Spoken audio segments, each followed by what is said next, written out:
Hi, my name is Turgon, and I'm the director and editor of Cassidy's story. Cassidy is a dear friend of mine who had cancer, and I'm very humbled to be able to tell y'all her story. This was filmed on a Canon 80D and edited on Final Cut Pro over the span of 3 weeks. Please enjoy our film.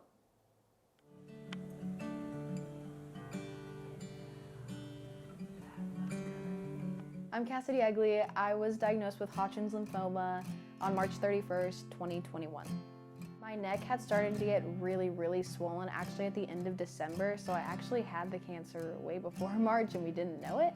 Before I was diagnosed, I was a part of the school musical that we were doing at the time, which was Fiddler on the Roof, which that was during January, February, that in March, that kind of area.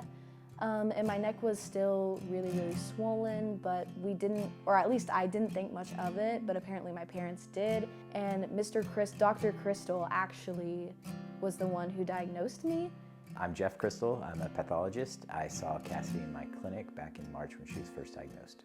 And I immediately called Chuck up and I said, hey, I want to know more. Tell me what's going on with Cassidy. Because the way it was explained to me, it was a little concerning. And Chuck said, well, yeah, this is what's going on. She's got some enlarged lymph nodes in her neck and they've been there for quite a while. She had an ultrasound a month ago, and I said, okay, do y'all have that ultrasound report? I'd like to see it, because I review those a lot of time and give you an idea of what could or what might be going on. I called Chuck and I said, hey, listen, I see these things all the time. Why don't we get Cassidy into the office and let's just see if those lymph nodes are getting smaller, if they are getting better, if whatever potentially reactive thing is going on is receding. And so it was a few days later they came and we saw the lymph nodes were still enlarged, and I told them I think it would be best to go ahead and do a needle biopsy, and that's when we made the diagnosis. I love her, and she's a really good story of courage. And I remember the next morning after Fiddler on the Roof, I was so excited to just sleep in and not have to worry, because my parents said I didn't have to go to school because we were doing a weekend of performances. But they told me, no, you have a biopsy this morning. And I was like, what? No, like, there's nothing wrong with me. There's nothing wrong with me. I don't need to do that. Like, let me sleep. And they're like, no, we gotta go do this. And I could basically tell by the look on their face that something was wrong. And I was like, don't beat around the bush, please just tell me. And my mom looked at me and said, you have Hodgkin's lymphoma, cancer. And when I heard the word cancer, I was like, I didn't even cry when she first told me, because you never think that could happen to you. So I was kind of in shock. And it took a few days, it took like a week before it actually hit me. Some of the side effects were pretty crazy though. My fingertips and my toes got really numb for some reason, because I think chemo messes with your sensory nerves, so I couldn't really feel my fingertips or toes. So it's kind of hard to walk sometimes. Also, obviously my hair fell out, which that wasn't fun. It actually fell out the morning after prom. So I kind of lucked out there. The morning I woke up and it was all over my pillow. My best friend, Emily, who goes to a different school, she ended up shaving her head with me. At the very beginning of my diagnosis, she came over and we talked, and she told me right then and there that she would shave her head with me. And I kind of laughed about it, because I assumed she was joking.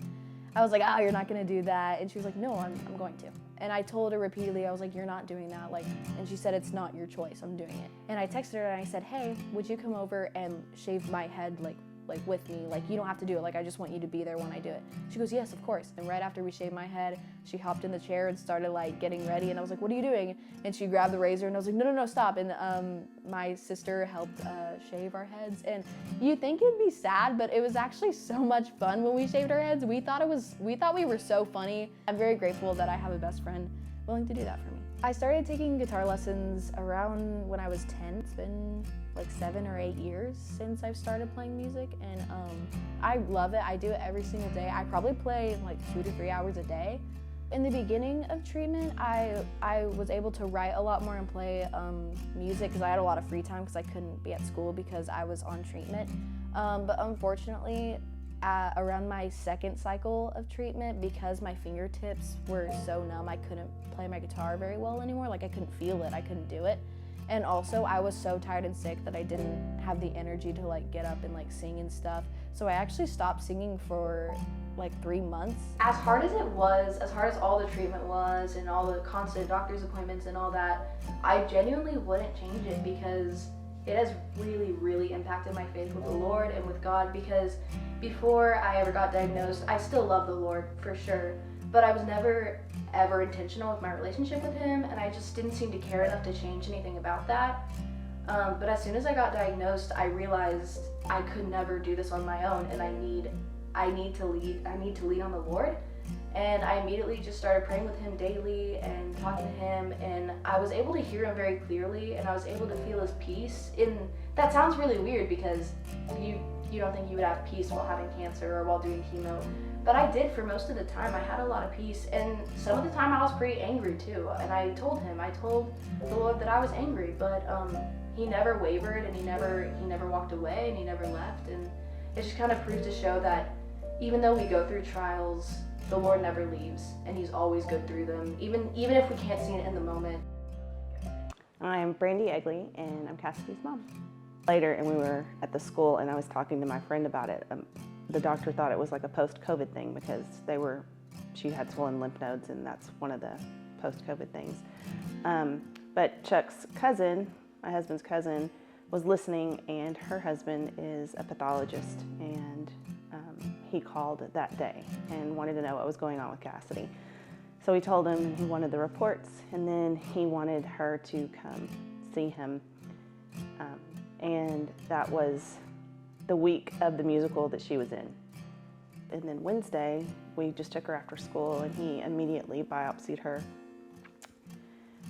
and he was concerned. But he didn't tell Cassidy he was concerned. The next day was opening night of the play, and he called us and told us that he was 98% sure that she had cancer. She had Hodgkin's lymphoma. You know, we're gonna come over and pray with you guys. And so we had decided not to tell Cassidy. And it was 4 days that we knew and she didn't. We were devastated.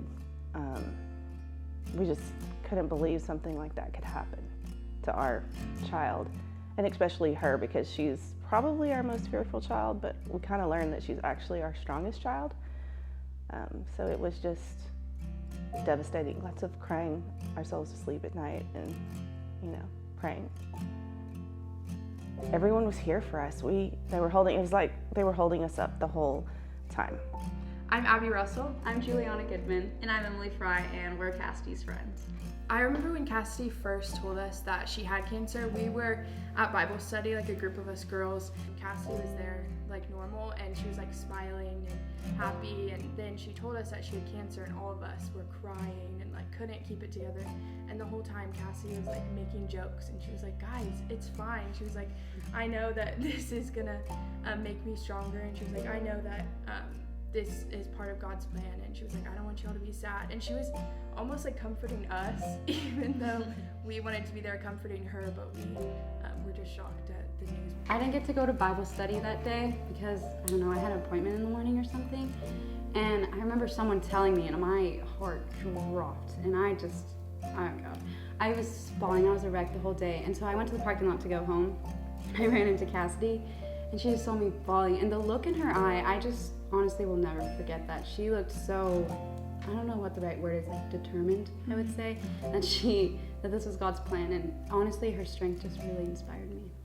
Throughout Cassidy's, cancer journey, for lack of better words, just from the get-go, if you would ever try to offer her any sort of sympathy, she wouldn't take it. And I was just so impressed with how much resilience she had, and she would be, anytime you say oh, I'm so sorry to hear that, or just give her any sort of sympathy, she would just so confident that this was God's plan. And that just really struck me, because personally I would be so angry, but she was like, this is what God wants for me, this is His plan, and she was content with that. Us three went to Disney World with Cassidy to celebrate her being cancer-free, and while we were there, on the second day, Cassidy got really sick. And I'm laughing about it now because it is funny, but we had to take her to the emergency room, and I was told that none of us could ride with her in the ambulance. We met a paramedic that was like, oh, you're her sister, just tell everyone that you're her sister.